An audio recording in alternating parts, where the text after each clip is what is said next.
Hello, my friend. Time for our meeting this Thursday, October 23rd, 1906. Alberto Santos Dumont, a Brazilian, took off from Paris with a heavier-than-air 14 bis, starting the flight solo, with his own name. Not like the W brothers. 14B means the model number 14 repeated. Because of this, today is also Aviators Day and Aviation Day. Today, a fellow captain said to me, "Congratulations on your saying." Why? No, you flew at least once in your life in the skies of Angola over Cuban batteries with a fallen pilot by your side. You deserve it too. Thank you, my friend Batista. Well, today you're 85 years old, born in Tres Coricos. It could have been in Campos Gerais if your Donino hadn't been fired from the local team and gone to Tres Coricos.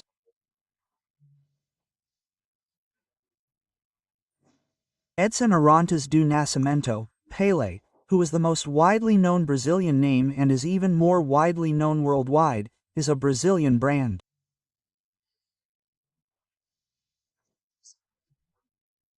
To the point, the day, I already told you, in Chicago, when I showed the taxi driver a photo, of my children with Pelé, at the end of the ride, he didn't want to charge me.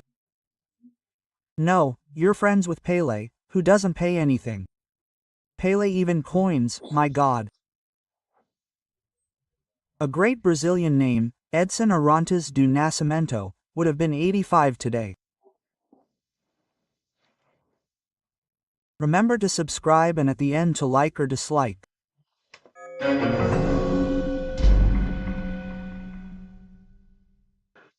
Well, today's first topic, I consider the most important. And you remember that the chamber decided to give urgent consideration to the amnesty bill. That was over a month ago. In other words, nobody paid attention to the urgency, right? The story of free luggage on airplanes and such became more urgent.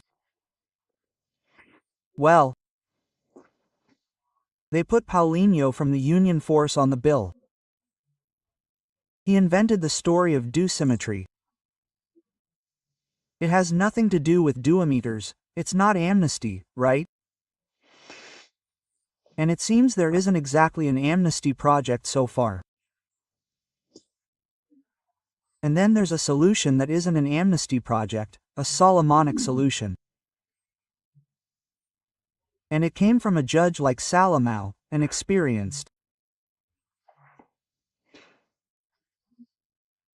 criminalist, because he's retired now. He was even head of criminal executions in the capital of the Republic.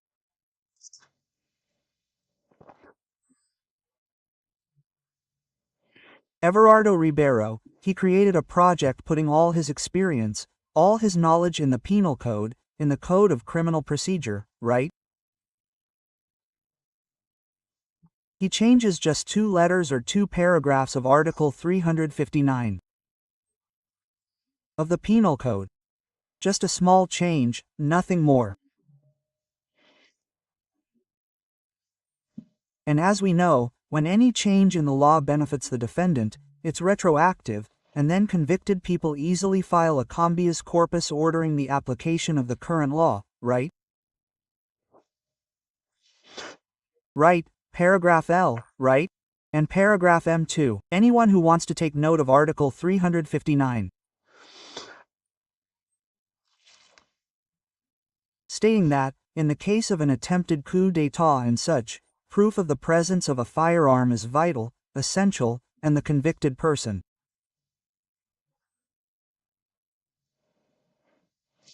must identify, right, whether he was carrying the firearm or not, in the letter M,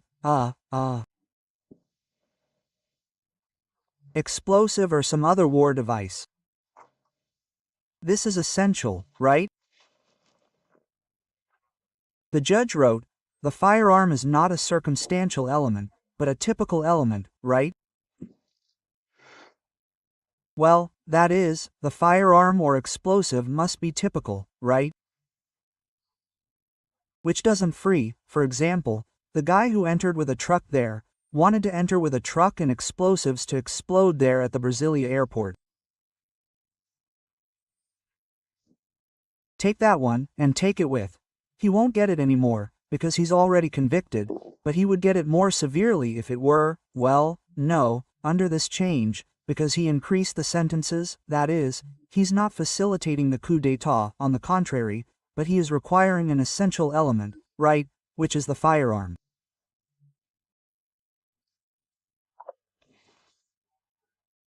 Here's a message from the judge, Mr. Everardo Ribeiro. A simple change to the uncertain criminal types in Articles 359L and 359M.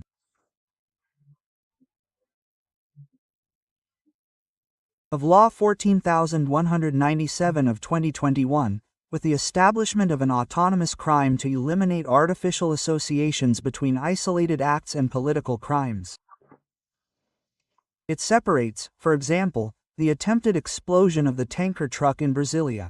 The judge says the measure is not controversial, it is legitimate, and it does not undermine the authority of the Supreme Federal Court, STF, since it ends the typical activity of the National Congress in the exercise of its constitutional powers, right? Remembering that modification of the law benefits the defendant. Retroactivity, retroactivity. Well, let's move on. TPM. The wife of the prosecutor, the former INSS prosecutor, Virgilio de Oliveira Filho, Mrs. Tesa, right, allegedly received, right, $18 million through her companies, a consulting firm, a medical services company for the elderly, Vida Care, right. Via Carca, which the INSS Carca allegedly moved $2 billion. She spent most of the time silent, accompanied by her lawyer and with a body. People go there with a body, right? Any criminal lawyer realizes that those who arrive with a body feel guilty. They lose the opportunity to speak and prove their innocence. Right? Or to defend themselves. Social Security and hand over everything she knows, make a plea bargain to hand over what she knows. But that wasn't the case, right? She and the rapporteur, who is the career public prosecutor, Alfredo Gasparo, said, "It's a shame that you come out as a money launderer for retirees and pensioners. You missed the opportunity to show that you didn't receive bribes for your husband, that she would be an intermediary to pass them to her husband, so that nothing would fall into her husband's account, who is the Attorney General of the INSS." Quote, "Well, she has this vita because she's an endocrinologist." In one of the few moments she spoke, she said she only worked to help the elderly who feel pain here and there, osteoporosis and such. Well, folks, a hearing in the United States Senate in Washington. Oh. This hearing is investigating the international control of drug trafficking.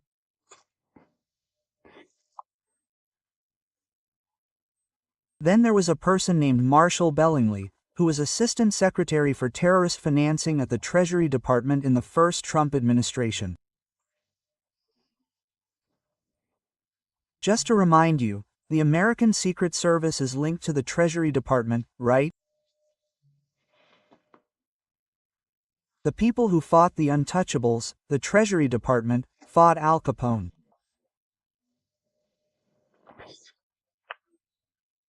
He said that Venezuelan money financed Petro's campaign in Colombia, that Venezuela sent money, drug trafficking money, corruption money to Mexico and Brazil.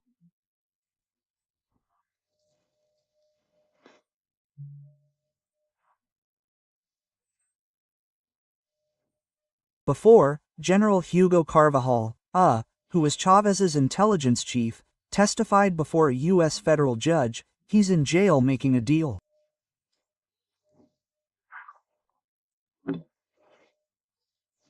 He stated that Chávez financed Lula and the Workers' Party. As you know, Brazilian law prohibits political parties from receiving money from abroad, right? The Brazilian Communist Party was shut down in 1947 because it received money from Moscow, right? Well,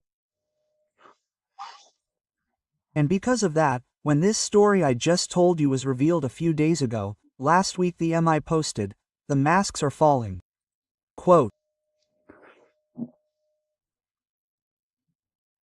And importantly, Antonio Pilote, in Lava Jato in 2019, I had already mentioned this, receiving money from Chaves. And today, Toffoli cried in the Supreme Court. They paid tribute to him because today marked his 16th anniversary on the Supreme Court. I didn't know that every year marks the anniversary of a minister's inauguration on the Supreme Court. I didn't know. But anyway, he cried, showing that he's on edge, right? Like almost everyone in the Supreme Court, right? To resolve this, you don't need to go to a psychologist, just follow the advice that Fuchs left when he cast that vote there in the core of disinformation.